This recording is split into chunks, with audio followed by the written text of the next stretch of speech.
गौतम बुद्ध ने संन्यास लेने के बाद अनेक क्षेत्रों की यात्रा की। इस दौरान उन्हें तरह तरह के लोग मिले, कोई अपनी परिस्थिति से परेशान तो कोई उनके रूप और व्यक्तित्व से हैरान। एक बार वह एक गांव पहुंचे।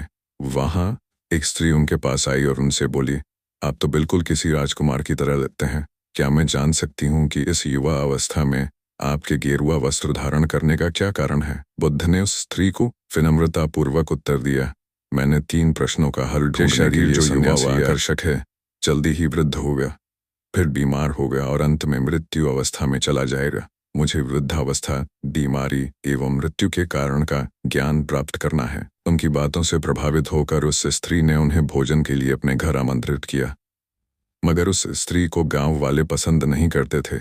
शीघ्र ही यह बात पूरे गांव में फैल गई। महात्मा बुद्ध उस स्त्री के घर भोजन करने जाने वाले हैं। गांव के लोग उनके पास आए और आग्रह किया कि वह उस स्त्री के घर भोजन करने ना जाएं। कारण पूछने पर उन्होंने बताया कि वह स्त्री चरित्रहीन है। बुद्ध ने गांव के मुखिया से पूछा, क्या आप भी मानते हैं कि वह स्त्री चरित्रहीन है? मुखिया ने कहा, मैं शपथपूर्वक कहता हूं कि वह स्त्री बुरे चरित्र वाली है, कृपया आप उसके घर ना जाएं। बुद्ध ने मुखिया का एक हाथ पकड़ लिया और फिर उसे ताली बजाने को कहा। मुखिया ने कहा, मैं एक हाथ से ताली नहीं बजा सकता। मेरा दूसरा हाथ आपने पकड़ रखा है, ऐसे में एक हाथ से ताली कैसे बजाऊं?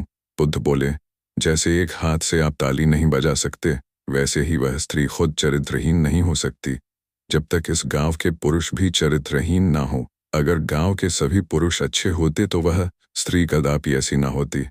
उसके ऐसे चरित्र के लिए यहाँ के पुरुष भी जिम्मेदार हैं। ये सुनकर मुखिया और गांव वाले लज्जित हो गए।